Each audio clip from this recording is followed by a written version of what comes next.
You can't be here. This is a violation. That was the very first thing she screamed, without so much as a greeting.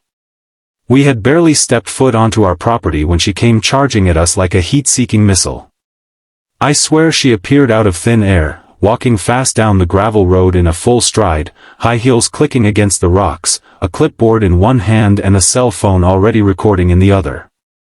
Her name was Margaret, but everyone in the area just called her Karen, the kind of HOA president who thought the world was her stage and everyone else was trespassing on it. My wife and I had just arrived at the small lakeside cabin we had bought 3 months ago. It was supposed to be a peaceful weekend, our first real break after months of stress. We'd saved for years to afford this little getaway. It wasn't fancy, just quiet, clean, and far from the city noise. That's exactly what we wanted. But apparently, Karen had different plans. Before we could even unload our second bag, she was already yelling about HOA regulations, unauthorized renovations, and something called community occupation rules. Honestly, it sounded made up. She was flailing the clipboard like it was the Constitution, pointing at random trees and barking out supposed infractions. My wife tried to stay calm and polite. "Excuse me, ma'am, we actually own this property now. It's not part of the HOA jurisdiction. We did our research before buying." But Karen wasn't hearing a single word. She just cut her off mid-sentence. "Don't play games with me," she hissed. "I've lived here for 22 years. That cabin's been abandoned since 2010. You don't just get to show up and move in like it's some campground." I stepped forward, trying to de-escalate. "We have all the legal documents, ma'am. Title, deed, permits, everything." But she rolled her eyes so hard I thought they might fall out of her head. "I don't care what papers you have. This is a community, and I am the president of the homeowners association. I enforce the rules here. You can't just do whatever you want without my approval." That's when she started taking pictures of our car, our dog, even our cooler full of sandwiches. "These are violations. Open flames on dry ground. Unregistered vehicle. That looks like a hammock, was that approved? I'm calling the sheriff." I actually laughed, thinking she was bluffing. But nope. She pressed the button and started dialing on speakerphone, shouting loud enough for the whole lake to hear. "Yes, this is Margaret from Lakeside Ridge. I need officers dispatched immediately. We've got squatters here." Squatters? Was she serious? My wife glanced at me, a small smirk on her face. She knew this was ridiculous, but she was also too smart to get pulled into an emotional argument. She turned around and walked calmly toward the cabin, completely ignoring Karen's tirade. "Let her scream," she whispered to me as she passed. "Let her record. She's going to look like a fool." And just like that, Karen was left shouting into the air, with no one to argue with. The sheriff did show up eventually, about an hour later. 2 deputies, both looking pretty tired and clearly used to Margaret's nonsense. They asked for our ID, glanced at our paperwork, checked the registration on our car, and within 10 minutes, they were apologizing for the inconvenience and driving away. But Karen didn't back down. She stood at the edge of our property line, arms crossed, glaring at us like she was waiting for us to mess up again.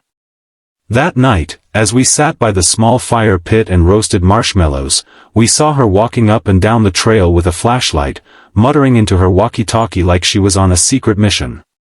I'll admit, it was kind of funny. But also kind of creepy. We weren't sure if she was just a busybody or if she actually thought she had some legal authority over us. The next morning, we found a note stuck to our door with bright red tape. It read, "You are here illegally. Vacate immediately or face legal consequences." It was signed with her name and her HOA title, as if that meant anything on land we legally owned. That's when I realized, this wasn't going to be a one-time freakout. Karen had declared war. She truly believed she could control our cabin, our property, our time. And judging by the paper trail she was building, she was gearing up for something big. But here's the thing. My wife doesn't get rattled. She's the calm in every storm. While I was getting mad, ready to argue, ready to shout back, she was quietly collecting every document, snapping photos, recording every interaction. She kept saying, let her keep going. Let her keep digging. I didn't know it at the time, but my wife had already been talking to our lawyer. She was tracking everything Karen did. From the false calls to the sheriff to the fake citations taped to our cabin door. Karen thought she was documenting us, but really, she was building the perfect case against herself. I'll never forget the look on Karen's face that first day. The entitlement, the fury, the absolute belief that she had the power to shut us down. But little did she know, she was walking straight into a trap of her own making. And my wife? She was just getting started. The next morning, the tone had completely shifted from annoying to aggressive. Karen wasn't just being nosy anymore, she was launching a full-on campaign to push us out.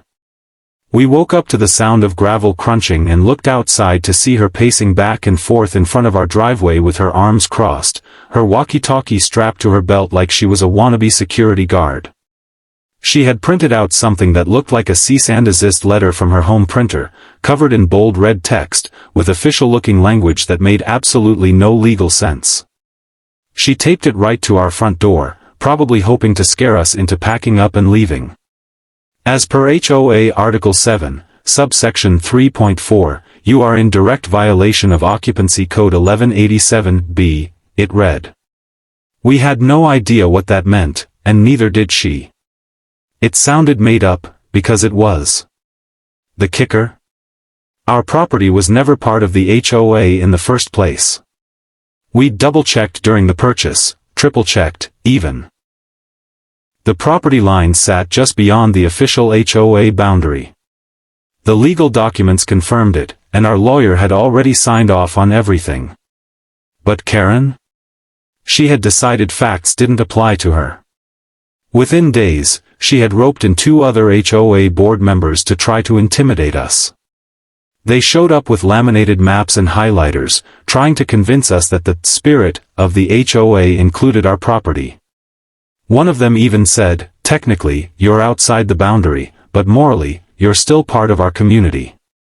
My wife just blinked and replied, that's not how property law works. I was impressed with how she stayed calm. Meanwhile, Karen kept escalating. She put up handmade signs at the edge of our driveway, unauthorized occupants, pending legal action, and, warning, HOA violation zone.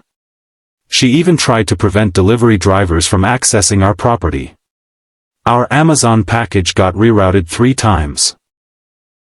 She stood at the main gate, arms outstretched, demanding to know what the driver was delivering and to whom.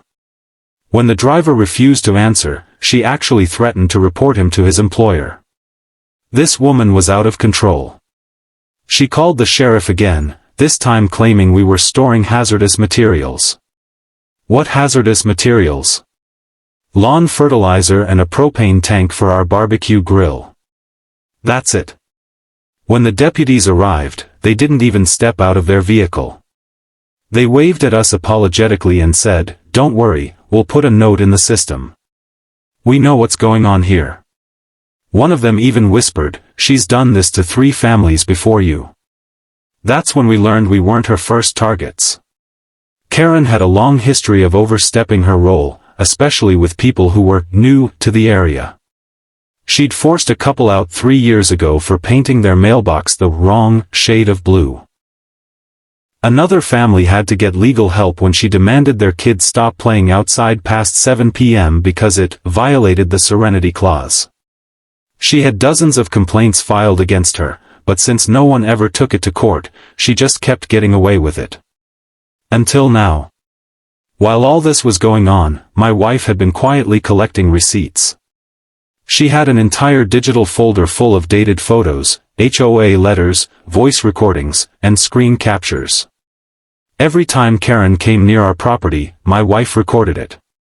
Every false claim, every note, every insult, documented. And the more Karen pushed, the stronger our case got. But it wasn't just about us anymore. After Karen's third outburst in front of our cabin, one of our neighbors came over to talk. His name was Jim, and he lived 3 houses down. "You're not the only ones," he said quietly, looking over his shoulder like he didn't want to be seen talking to us. "She's been bullying people here for years. Most of us just stay quiet so she doesn't target us next." Jim handed us a flash drive with PDFs of HOA meeting minutes, including notes Karen had edited after the meetings, erasing dissenting votes and adding fake complaints against families who opposed her. We were stunned. This wasn't just some nosy neighbor throwing tantrums. This was a pattern of harassment, manipulation, and borderline fraud. But Karen didn't stop. She started flying her drone over our property, claiming she was monitoring compliance with community appearance standards.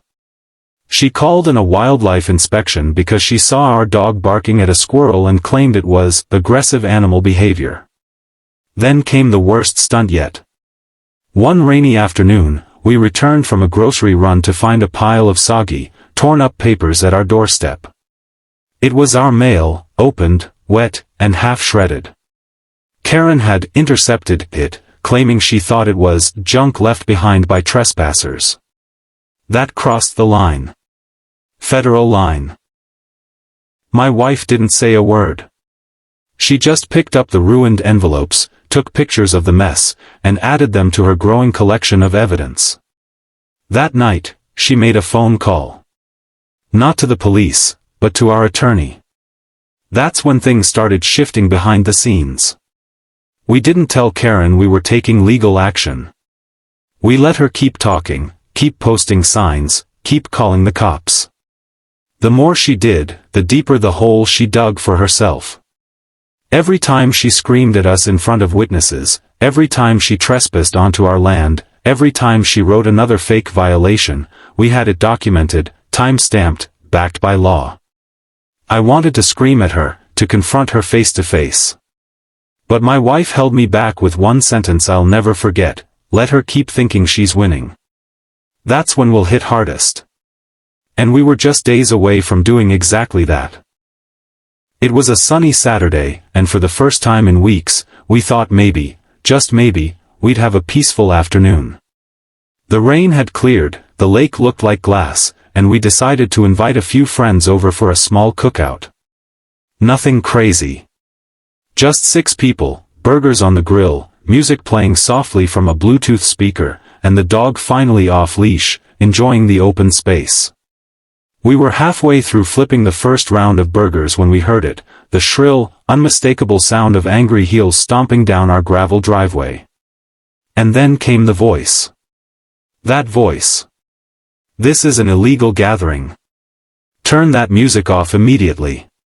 Karen had returned, angrier and more dramatic than ever. She wasn't alone this time either. She had dragged along 2 of her HOA board friends, one of them filming with his phone, the other waving what looked like a stack of citations printed from a Word document. Our guests froze, wide-eyed. One of them whispered, "Is that her? The one you told us about?" I nodded, sighing. "Yeah. That's Karen." She marched up like a general going into battle, her eyes laser-focused on my wife. "I gave you multiple warnings," she snarled. "This is a direct violation of community event policy. Noise, fire hazard, illegal gathering size. I will have this shut down immediately." My wife didn't flinch. She turned down the music with a click and said, calmly, "You are on private property. Again. You need to leave." But Karen didn't move. "This land falls under Lakeside Ridge oversight," she shouted, holding up a piece of paper. "You don't have the right to host unsanctioned events." She turned to the man filming. "Get this on record. They've been warned. They are refusing compliance." My friend Dave, who used to be a police officer, stood up. "Ma'am, are you aware that you are trespassing right now? I suggest you stop filming people without consent and step off their land." Karen's eyes widened just for a second, then she doubled down. "Oh, so you've brought bodyguards now?" she snapped. "That won't protect you from the law." And just like that, she whipped out her phone again and dialed the sheriff. Loud, dramatic, and on speaker. "Yes, I'm reporting a dangerous, illegal gathering with open flames, possible weapons, and belligerent individuals resisting HOA enforcement. Please send someone immediately." She looked at us like she'd already won. Like she could taste the victory. But that's when it happened.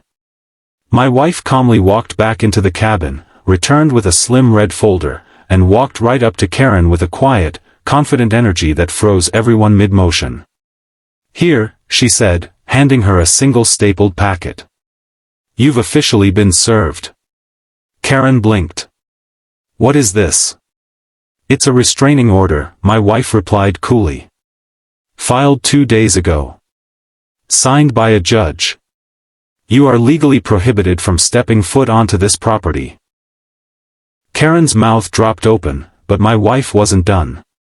Included in that packet, evidence of harassment, trespassing, mail tampering, false police reports, and drone surveillance. All of it compiled. All of it submitted. And every single one of those actions violates multiple state and federal laws. Karen stared at the packet as if it were a bomb. You can't be serious. I'm the president of the HOA. Not anymore," my wife said with a slight smile. "Turns out when you abuse your power and harass innocent people, your own board turns against you. 3 of your board members signed statements against you. You've already been reported to the county commissioner's office." One of Karen's board friends, the man holding the phone, lowered his camera slowly. "Wait, what?" he muttered. Karen turned to him, panicked. "You knew about this?" He shrugged, clearly nervous. I just came to help. I didn't know there was a restraining order." That's when my wife handed him a copy too. "Since you've been part of the intimidation and illegal trespass, you might want to read that." His face went pale. Karen tried to speak but fumbled over her words. "This is a joke, a total setup. You won't get away with this. I'll appeal. I'll talk to the HOA board. I'll call the mayor if I have to." But she was no longer in control. My wife turned to the rest of us and said, "Let's go back to our food. This interruption is over." Karen stood there for a moment longer, fuming. Then, as if realizing there was nothing left to say, she turned and stormed off, muttering to herself, her heels clicking furiously against the stones as she vanished down the road. The silence she left behind was deafening, and beautiful. Everyone looked at my wife in awe. Dave chuckled and said, "Remind me never to get on your bad side." We all laughed, finally able to breathe again. The rest of the afternoon went on peacefully. The burgers tasted even better now, like victory. The sun dipped behind the trees, casting golden light over the lake, and for the first time in weeks, it actually felt like home. That night, as we sat around the fire, I asked my wife how she pulled it all off so perfectly. She smiled, sipping her tea. "Simple," she said. I let her believe she was unstoppable. The louder she got, the more power she thought she had, and the more evidence I collected. She wrote her own downfall. I shook my head in admiration. "You're scary sometimes, you know that?" She laughed. "Only when someone threatens our peace." And with that, she leaned back in her chair, staring up at the stars, while the rest of us toasted to justice, and to finally being free from Karen's reign of terror. Little did we know, the aftermath would shake the entire neighborhood to its core. The following week was quieter than it had ever been. Almost too quiet. For the first time since we bought the cabin, Karen was gone.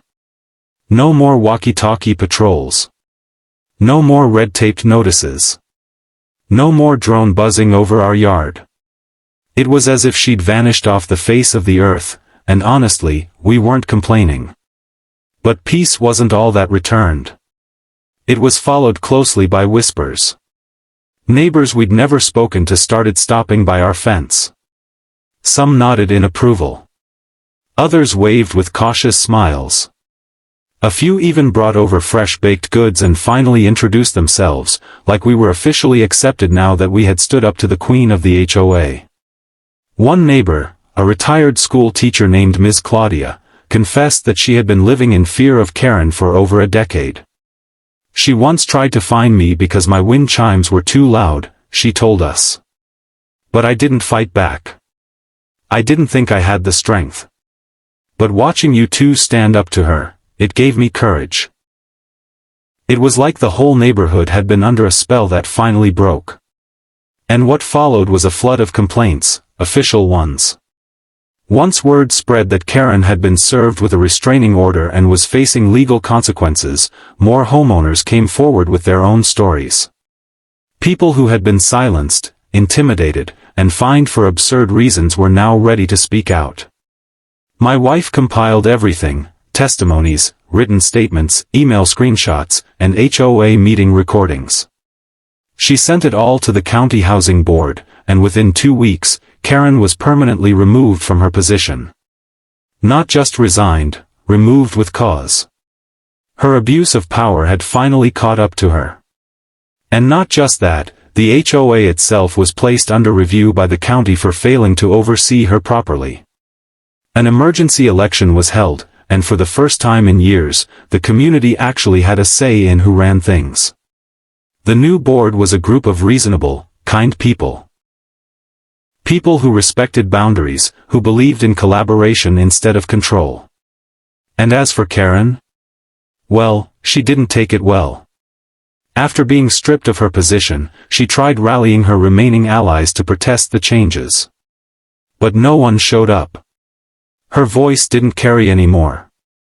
She became a shadow in her own neighborhood. The last we heard, she was trying to sell her house and move out of state. No one was surprised.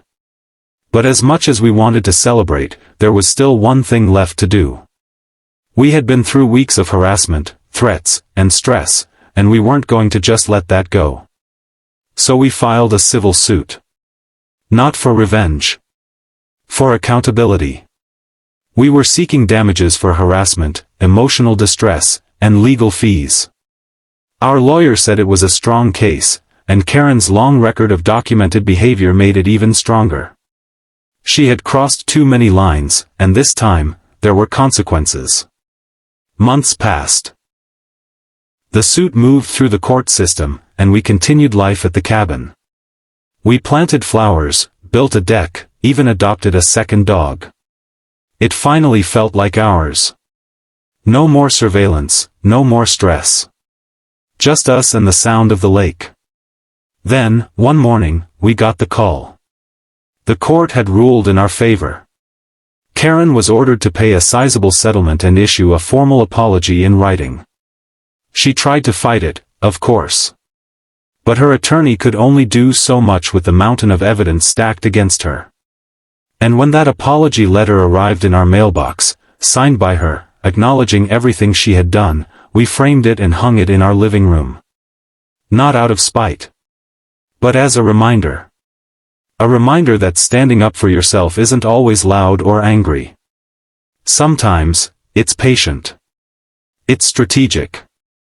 It's steady. And sometimes, the loudest person in the room is the one with the weakest case. Now, every time we sit on our deck, sipping coffee or watching the sun go down behind the trees, I think about how close we were to walking away from this place. How close we were to giving up. But my wife, calm as ever, never backed down. She didn't let anger take over. She let the facts speak louder. And because of that, not only did we protect our home, we helped change an entire neighborhood. Today, Lakeside Ridge is a different place.